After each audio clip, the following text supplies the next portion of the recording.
ये कहने का मतलब है कि मोनोपोल यानी कि सिंगल नॉर्थ अकेला एग्जिस्ट नहीं कर सकता, एक दूसरे को रिपल करती हैं, कभी भी इंटरसेक्ट नहीं करती हैं। क्यों नहीं करती हैं? सिमिलैरिटीज थी बार मैग्नेट और सोलेनोइड में। Hello friends, welcome back to my YouTube channel. कैसे हैं आप सभी? आई होप आप सभी अच्छे होंगे।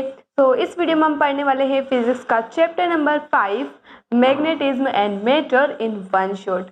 पूरा ही चैप्टर बहुत ही छोटा है, इजी भी है। जो हमारा फर्स्ट चैप्टर था उसी का सेम कॉपी है, बस इलेक्ट्रिक फील्ड की जगह यहाँ पर मैग्नेटिक फील्ड आ जाएगा। कैसे, कुछ नई टर्म्स भी है वो भी हम देखेंगे। तो बिना किसी देरी के स्टार्ट करते हैं। पहले कुछ बेसिक टर्म से स्टार्ट करते हैं, जैसे कि मैग्नेट।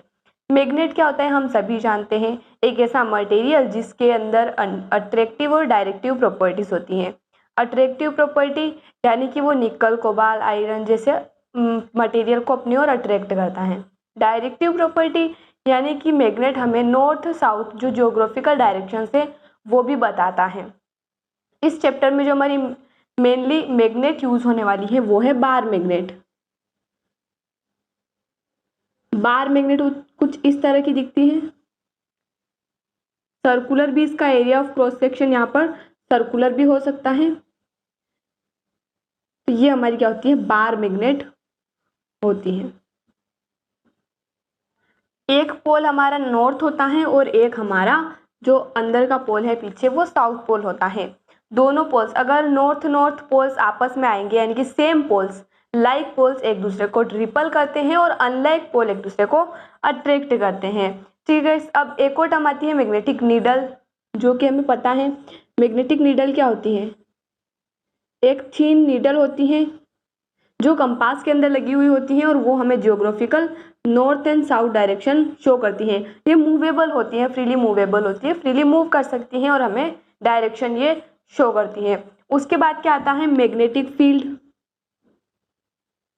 मैग्नेटिक फील्ड तो मान लेते हैं कोई हमारी एक मैग्नेट है जिसका एक नॉर्थ पोल होगा और एक हमारा साउथ पोल होगा। मैग्नेटिक फील्ड जो होती है वो मैग्नेट के अराउंड एक ऐसा एरिया होता है जहां पर कोई दूसरी मैग्नेट या फिर कोई स्पेसिफिक मटेरियल फोर्स एक्सपीरियंस करता है। और मैग्नेटिक फील्ड को हम मैग्नेटिक फील्ड लाइंस की मदद से रिप्रेजेंट करते हैं और उनकी डायरेक्शन होती है north to south outside the magnet and south to north inside the magnet.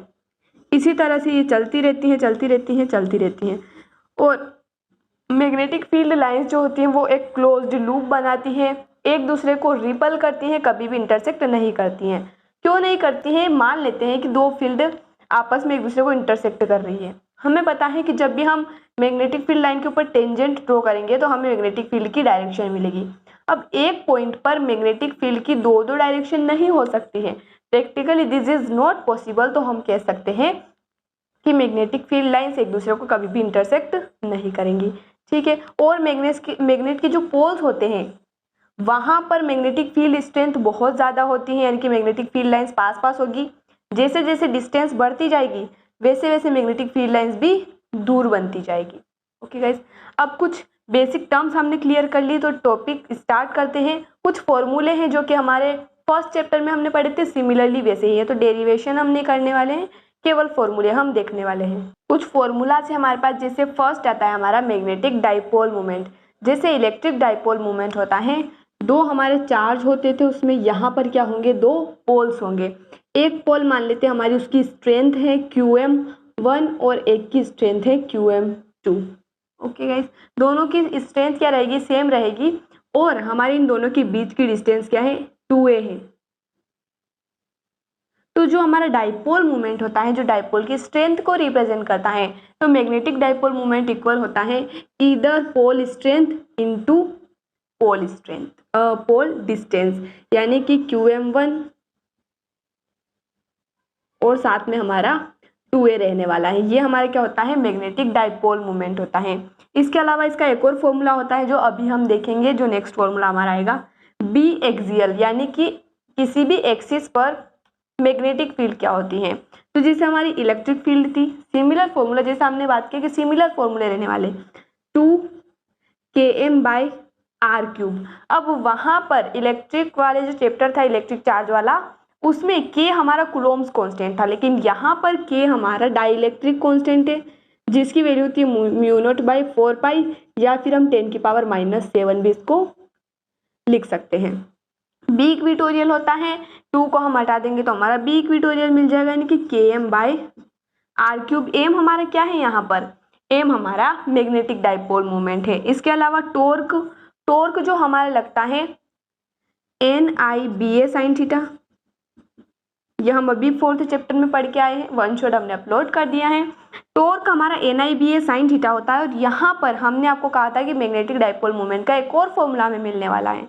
तो यहाँ पर ये जो NIA है, NIA, इसे हम डाइपोल मोमेंट भी कह सकते हैं। तो यहाँ से इसको हम MB sin थीटा भी लिख सकते हैं। आई होप आपको यहाँ तक क्लियर हो चुका होगा। टॉर्क का फॉर्मूला हमारा NIBA sin थीटा था और NIA को हम मैग्नेटिक डाइपोल मोमेंट भी लिख सकते हैं। N यहाँ पर क्या है, नंबर ऑफ टर्न्स, I हमारा करंट है, A हमारा एरिया है। तो इससे हमें MB sin थीटा मिल जाएगा। इसके अलावा पोटेंशियल एनर्जी का फॉर्मूला होता है -MB cos θ2 माइनस cos θ1। ठीक है गाइस, अगर माइनस का अंदर मल्टीप्लाई करेंगे तो हमारे दोनों चेंज हो जाएंगे, यानी cos θ1 माइनस cos θ2 हो जाएगा। तो ये कुछ इंपॉर्टेंट फॉर्मूलाज थे। हाँ, एक और बात आती है कि मैग्नेटिक जो हमारा बार मैग्नेट होता है वो एक इक्विवेलेंट सोलेनोइड की तरह होता है। कैसे होता है, कुछ सिमिलरिटीज है दोनों में। जैसे दोनों का जो डाइपोल मोमेंट होता है वो मैग्नेटिक फील्ड की स्ट्रेंथ को रिप्रेजेंट करता है और मोनोपोल्स एग्जिस्ट नहीं करते हैं। अगर हम बार मैग्नेट की बात करें तो यहाँ पर नॉर्थ और यहाँ पर साउथ पोल होगा, लेकिन अगर हम इसको बीच में से कट कर देंगे तो हमें 2 बार मैग्नेट मिल जाएगी, हमें 2 बार मैग्नेट मिल जाएगी। इनके कहने का मतलब है कि मोनोपोल यानी कि सिंगल नॉर्थ अकेला एग्जिस्ट नहीं कर सकता। जैसे हमारा जो चार्ज होता है वो अकेला एग्जिस्ट कर सकता है, लेकिन पोल्स अकेले एग्जिस्ट नहीं कर सकते। उसके अलावा जो सोलेनोइड में भी अगर हम बीच से डिवाइड करेंगे तो एक अलग सोलेनोइड हमें मिल जाएगा।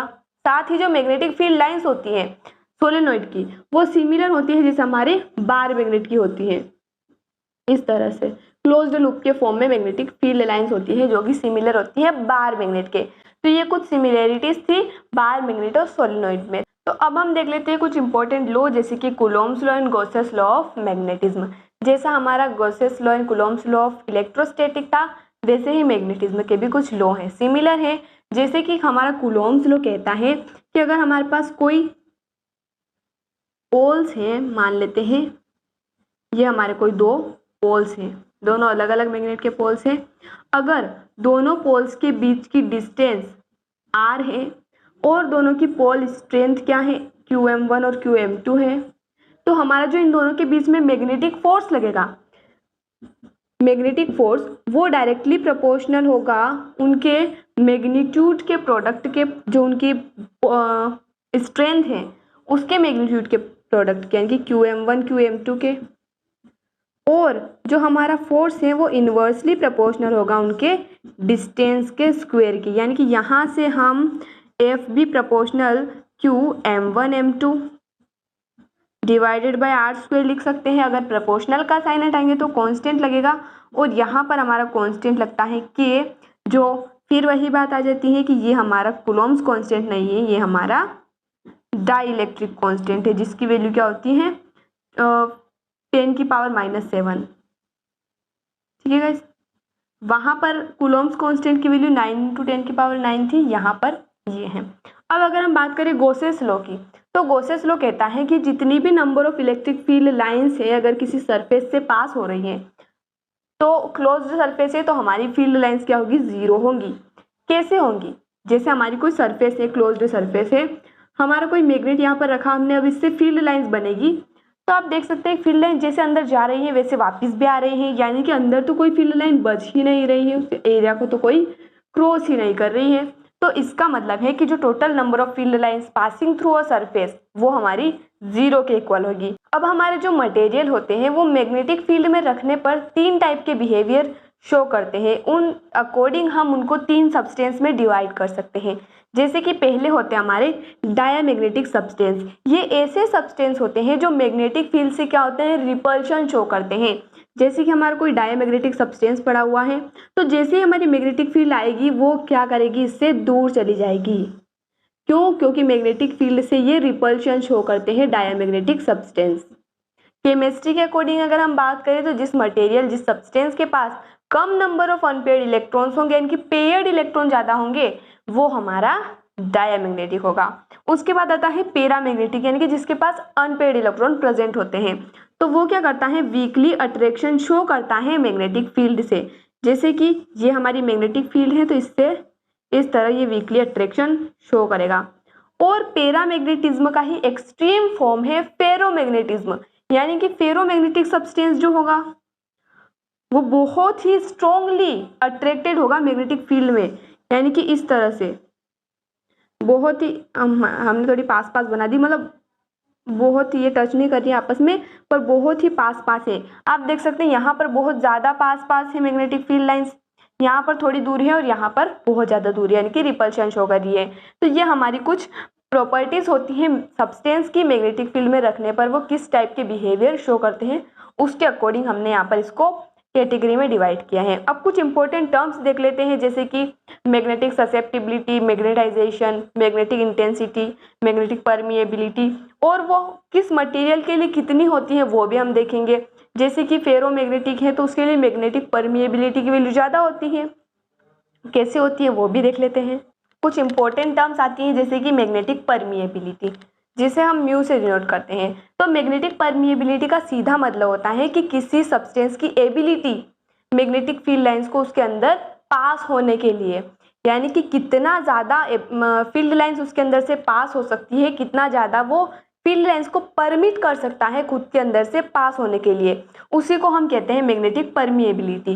जैसा कि हमने बात किया था कि फेरोमैग्नेटिक सब्सटेंस के लिए परमिएबिलिटी की वैल्यू ज़्यादा होगी, यानी कि ज़्यादा फील्ड लाइंस को वो खुद के अंदर से पास करवा सकता है। डायमैग्नेट के लिए बहुत ही कम होगी। इसके बाद आता है मैग्नेटिक इंटेंसिटी। अब ये जो मैग्नेटिक हमारा परमिएबिलिटी होता है, इसका फॉर्मूला होता है magnetic field divided by magnetic intensity. अब मैग्नेटिक इंटेंसिटी क्या होता है, हम इसे मैग्नेटाइजिंग फोर्स भी कह सकते हैं।